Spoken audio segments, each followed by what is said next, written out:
Hi, how you doing? And welcome back to another video. Here we're going to preview Game Week 36 after a little bit of a review of Game Week 35. So if you are new to the channel, all the support is greatly appreciated. Very close to 60 subscribers. So if we can hit that by the end of the season, that would be really appreciated. So let's get into it. And whilst we get the team up on the board, oh my days, what a week. It was like, 37 points for me is not great. Salah pretty much got a quarter of them. And nobody else really contributed, to be honest. I don't actually know, looking at my screen here, how I got 37 points total because nobody really seemed to have done anything. It just looked like you're adding up ones and twos, the occasional three, and then a -1 from Dunk. So, Brighton really fooled us all, didn't they, with their performance against Everton. And I got a slight red arrow. It's only about 20k, I think. So the dream of getting in the top million is still on, which maybe doesn't seem like the best rank in the world, but I was about 5 million around the World Cup, and inside the top million out of 11.5 million is technically about top 8% or something. So that sounds a lot better than the top million rank, if I can say I'm top 8% in FPL. So hopefully, if I can get that, that would be fantastic. Did end up bringing in Alvarez. Didn't do anything, but he did start. So, he's getting minutes for Man City, and it's not really a bad decision to, play players and transfer in players for Man City who were home to Leeds, like how it wasn't a bad decision to captain Haaland at home to Leeds, even though he didn't score or assist anything. You look back and you say, oh, should have captained Salah, but at the time, Haaland at home to Leeds, he did start and he played a reasonable amount, so it was a good decision, even if it didn't quite work out.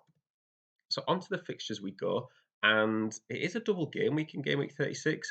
It's just a small one though. Newcastle and Brighton are doubling, and to be honest, like I don't know whether I like Brighton players that much, even though they've got a double in. And currently, I've got triple Brighton. Um, these doubles are not ideal. You've got Newcastle and Arsenal this game week both away, and you've got Man City as part of the double next week. So three out of the four games in the next 2 weeks are also away. Oh, sorry, two of those three teams are away, and they've got sort of three out of the top four. So it's not ideal, to be honest. Would I suggest getting Brighton in players in? Not ahead of Newcastle players. I think defensively that looks two good fixtures for Newcastle. It'd be interesting to see how Leeds do.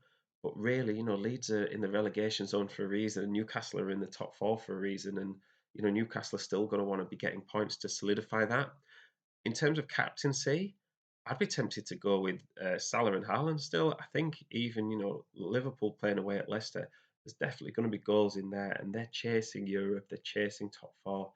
I would, put a lot on Salah scoring or assisting in that game. I can't really see Salah blanking in there. They've just conceded 5 or 6 to Fulham of Leicester, so they're not going to keep a clean sheet against Liverpool, are they? I think Haaland as well against Everton, that's a little bit tougher. That sort of Everton will be on a bit of a feel good factor, and they're at home. And Sean Dyche, he likes his teams to be tight defensively at home. And I don't doubt that Man City will score, but I might actually captain Salah this game week instead of Haaland. So onto the team for this game week, and we start with Ederson in goal. Eventually, Man City are going to keep a clean sheet. I know I've just bigged up Everton, um, and they have just scored, a lot of goals against Brighton. But Man City is a different sort of team, aren't they? And they're more consistent than anyone else. And even which probably means they're going to concede one goal exactly, even though Everton probably won't have an attack. So I think I'm going to stick with Ederson in goal. I don't really want to use a transfer on a goalkeeper at this stage of the season, although someone like Nick Pope would probably be a good shout if you are looking to get a keeper in. I do actually have two transfers to use and about 2.7, 2.8 million in the bank as well. So with that in mind, I want to get somebody in. I don't want to waste a transfer. So in my mind, I'm thinking I'm going to transfer out March. I know he's got a double game week, but like we said, Brighton are going to be a bit hit and miss. I think people are going to start questioning their Brighton players in their team. March is yellow flagged, and he's not been starting recently either. I don't actually think he started in the 3 or 4 games that I've had him in my team. So he's probably going to come out, even though it's a double. And I'm looking at getting in a Newcastle player really in this game week. I think if I just use one transfer, I can look at focusing on the double next week where you've got Man United and Man City both doubling. I've already got triple Man City and I've got double Man United, so I would only need one transfer next game week to make that happen.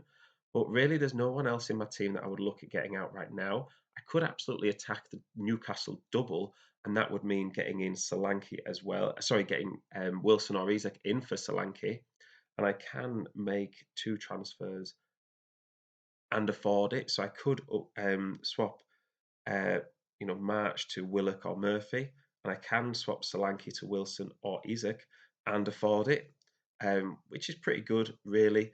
The problem I have with that is who do I then bench? So let's say I've made two transfers. I've brought in Willock and Isak. Who would I'd swap? Put Willock in instead of March, and I've got Isak on the bench. Who would I drop out of the team on the board? Really, I'd say in terms of um, potential points, you'd probably drop Luke Shaw, but then Wolves playing Man United away, you would say they're not necessarily likely to score that many, if at all. So that could be 6 points there. But I guess I'd say that Isak would. I'd like to think he would score more than 6 points. I probably would captain someone like Isak as well if I wasn't going to captain Salah. Um, Depends on how we do, and that still includes Saka on the bench as well. So it looks like a potential great week. I should have saved my bench boost for really, rather than the 8 points or whatever I got last game week or a couple of game weeks ago. If I just make the one transfer, I think I would probably, just do like for like, swapping March for the Newcastle midfielder. I could still possibly swap, Shaw for Saka on the bench. Brighton just conceded a lot of goals. You'd like to think Saka would score or assist, although he's not been doing much of either in the last couple of game weeks. And, I think I'm going to stick with the double Man City attack just to almost hedge my bets. I know probably if one of them sub, they're going to come on for 20 minutes, but you still think they could score. And I'll maybe take the risk with Everton possibly being a tighter defence than there would have been a few weeks ago. So it'd be interesting to see how it all plays out. Let me know what you think about my options here. Um, I'm kind of caught in a bit of a position really in terms of where I want to go with my team and who to bench and who to start. And let me know if you've got any questions as well. Thank you very much for all the support, and I will see you in the next one.